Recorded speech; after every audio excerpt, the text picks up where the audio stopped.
व्यवस्था रखी थी, हाँ रखी थी, रख के चल गए जाने, उठावे ना आया पाओगे। तो जैसे करनी वैसे मिलेगा कि ज्यादा मिलेगा? जितना जो करता है सुन लो उतना ही वह पाता है, जिसके भाग्य में जितना होता उतना ही वह खाता है। जितना खाता में होता है उतना ही खाता है, ज्यादा नहीं खाता है। भले रख लो अपने पास, लेकिन वह तेरे भाग्य के लिए नहीं है तो नहीं है। अभी हाल ही में कुछ दिन पहले एक मातेश्वरी परिवार का यज्ञ हुआ था देवरिया जिला में, श्रृंगी जी आप थे धनौत, देवरिया जिला में गौरी बाजार के बगल में, जैसे कुछ नाम था जो श्रृंगी हुआ है। हम इतना बड़ा पंडाल पड़ा था दिव्य आत्माएं, और जब हम उसमें प्रवेश किए तो पहले दिन हमें बड़ा ये लगा कि बाप रे बाप, इतना दूर चल करके तो हमारा स्टेज आ रहा है, इतना बड़ा है, और ये मुश्किल से हमारे 25-50 लोग दीक्षित हैं, और बहुत तो 100 आ जाएंगे गाड़ी वगैरह से। ये 100 में तो हमें नहीं कवर, आज तो अट जाएगा, लेकिन कल पट जाएगा और तीसरे दिन घट जाएगा। सही हुआ। इसमें से कुछ लोग यदि गए होंगे, गवाह होंगे तो देखे होंगे, गए होंगे तो देखे होंगे। हम कहे दिव्य आत्माएं, हमें यह हुआ कि जितने लोग हैं यह लोग सदगुरु को जान रहे हैं, नुमा को जान रहे हैं, लेकिन कैसे यह धन्य पुण्य आत्मा, कैसे पुण्य आत्मा है बेचारे कि हम जब तक हम चले जाते, जो हमारी आवाज सुनते थे तो वो घर से निकल जाते थे, भोजन मिले या ना, नींद मिले या ना, काम हो या ना, कोई सुने या ना, नहीं चल देते थे और आकर के अपना अपना आसन ले लेते थे। और आप विश्वास नहीं करेंगे, सभी दिव्य आत्मा तभी जाते थे जब हम यहां से अनाउंस करते थे कि अब बंद हो जाएगा। और आप लोगों से इसलिए मैं कह रहा हूं, आप लोग कैसे जीव हैं, इधर से झोरा डंडा उठल शुरू हो जाए, गाओ घर जाते, गाओ आई लक्ष्मी माई देने आई, गाओ ठाकरे ससुई कर कपड़े पकड़ बैठे, ये ले ससुई खुद से करे जाते करके, उस अंबर को साक्षी मान करके, जगदेव को साक्षी मान करके, अपने सदगुरु की अदृश्य शक्ति को साक्षी मान करके आपसे पूछना चाहता हूं, बताइए संसार में कौन ऐसा जीव है जिसके ऊपर मां की कृपा नहीं, दया नहीं, कोई है? नहीं। और करने से ज्यादा दी है मैया, जितना आप किए हैं उससे ज्यादा आपको मिला है। बजरंग बोले जी, कमी आपके अंदर है, कमी मेरे अंदर है, भगवान के अंदर कमी नहीं हो सकती, विश्व नियंता के अंदर कमी नहीं हो सकती, लेकिन यह जीव कैसा है कि बार बार गुरु और मां का ही कमी निकालता है। आप सोच सकते हैं, थोड़ा समय नहीं है, लेकिन अभी जब विपत्ति पड़ जाएगी तो समय हो जाएगा, हो जाएगा ना। कितने तो फॉर्मेलिटी पूरा करने आते हैं, कलश रख दिए चल देते हैं, बस हो गया।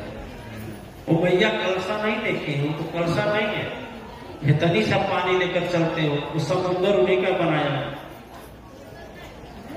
समुद्र उन्हीं का बनाया हुआ है, क्या आदमी का बनाया हुआ है? का बनाया है। इस विश्व नियंता परम शक्ति सत्ता का, इस विश्व ब्रह्मांड में दिव्य आत्माएं, उस माया के खेल को समझो। आदमी जो जानता है मैं जीता हूं, जीता नहीं है, जागता नहीं है, उसको जो भोग भोगता है ना, भोग उसको नहीं, भोग नहीं भोगता, भोग ही उसी को भोग लेता है, और लास्ट में बेसहारा छोड़ देता है, और ऐसे कदम पर, ऐसे जगह पर छोड़ता है कि कोई पूछने वाला मानो या ना मानो। शराबी जैसे सोचता है शराब हम पीते हैं, शराब वो नहीं पीता, शराब उसको पीता है। उसी तरह से संसार के सुख और भोग जितना हम अपने लिए करते हैं, सब हमको भोगते हैं सब। लास्ट में अंतिम अस्तर कहत कबीर अंत की अवारी, हाथ जारी जस चलत जुआरी। एक बात कहेंगे और इस बात में हम सभी लोगों को एक ऐसी बात करेंगे इसमें सबको ले लेंगे, कोई मेरी आवाज सुनने वाला बाकी नहीं होगा, चाहे हिंदू हो, चाहे मुस्लिम हो, चाहे सिख हो, ईसाई हो, यहाँ बैठकर सुन रहा हो, दूर से सुन रहा हो, मातेश्वरी परिवार का हो, गैर परिवार का हो, थोड़ा ध्यान देना मेरी बात पर, ध्यान देना, ईमानदारी से बोलना। आपके जीवन में कभी ऐसा हुआ है कि यह काम हो जाता तो हम बहुत सुखी हो जाते, खुशी हो जाते, बस यही एक कम हो जाए? हुआ है कभी नहीं हुआ है? हुआ है। नहीं हुआ है? हुआ है। ऐसा नहीं हुआ? हुआ है। तब मैं बोल रही हूं हुआ है। अच्छा, वो काम हो भी गया है, हो गया है, फिर भी सुखी हुआ है अपने अपने ईमानदारी से। फिर तब क्या बोलता है? बोलता है वो काम हो गया, हाँ गुरुजी तो हो गई, लेकिन अब हो ही हो जा, फिर हम कुछ कहते नहीं। एक उदाहरण के लिए कह रहे हैं कि भिरगु कहने के लिए केवल है, लेकिन सभी लोग भिरगु शुरू में जब हमसे मिला तो बोला गुरुजी जिस दिन हम ना छोड़ दिए चितौनी उस दिन आपके साथ ही रहेंगे। करोगे क्या? आपका कमंडल ढोएंगे, आपका खड़ा ढोएंगे, आपका लंगोटी ढोएंगे। हमने कहा हम तो पैंट शर्ट पहनते हैं, लंगोटी का कहा काटैसी ढोएंगे। हमने कहा कुछ नहीं, केवल मेरे बड़ी बच्ची की शादी कहीं पे ठीक करा दीजिए, बस यही चाहिए। बड़ी बच्ची की शादी हो गई। फिर आया, कहा गुरुजी हाँ वो तो हो गया, लेकिन अब छोटकी का भी करा दीजिए ना, छोटकी का भी। कहा वो तो हो गया, कुछ समय बीता, कहा हो गया, लेकिन अब लड़कवा भी एडजस्ट हो जाए तब।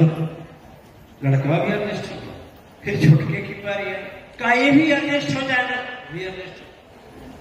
परिणाम हुआ दिव्य आत्माएं या मन एक से दूसरे पर तीसरे पर चौथे फटकते ऐसे जगह ले जाकर फटकती है कि मनुष्य को सोचने और समझने के लिए मौका नहीं देती है। और जब सद्गुरु से ही दूर हो जाएगा व्यक्ति, तो आप बताइए क्या उसके लिए संसार में सुख पाने के साधन का कोई दरवाजा खुला है? श्रेष्ठाचार्य जी आप सीन है, बताइए है दरवाजा कोई खुला है? एक इनका साथी था श्रृंगी का, था या थे राजेश राय, गुरु को छोड़े चल दिए, धर दिए छुट्टी, और तंत्र मंत्र के चक्कर में इस्लाम धर्म में सैयद जिन्नात में चले गए, जीवनी चले गए, खत्म हो गए। सदगुरु रहता है दिव्य आत्माएं तो हर एक पल हर क्षण, क्योंकि सदगुरु केवल दक्षिणा लेने वाला नहीं होता है, सदगुरु केवल धर्मगाही वाला नहीं होता है, सदगुरु धर्म बेचने वाला धर्म बेच करके धन इकट्ठा नहीं करता, सदगुरु धर्म पर चलाने वाला होता है। और तेरे जीवन में संकट आने पर यदि कोई दुखी होता है और संकट को उबारने के लिए निस्वार्थ भाव से सोचता है, तो केवल वह सदगुरु होते हैं, भगवान या माँ बाप ले आते हैं। इसीलिए सदगुरु को माँ से ऊंचा दर्जा दिया जाता। बोलिए साचे दरबार की जय, सदगुरु अम्बे अवतार की जय। दिव्य आत्माएं हमें एक दृष्टांत याद आ गया। कबीरदास थे, कबीरदास जी उस समय के बहुत बड़े ज्ञानी थे, महापुरुष थे। और ऐसा हुआ कि उनके यहाँ एक आता था भक्त, रोज कहा जाता था उनसे कि रे गुरु बना लो जीवन सुधर जाएगा, गुरु बना लो जीवन सुधर जाएगा, गुरु बना लो जीवन। एक भजन गाते थे प्रजापति शिव जी किसी पर,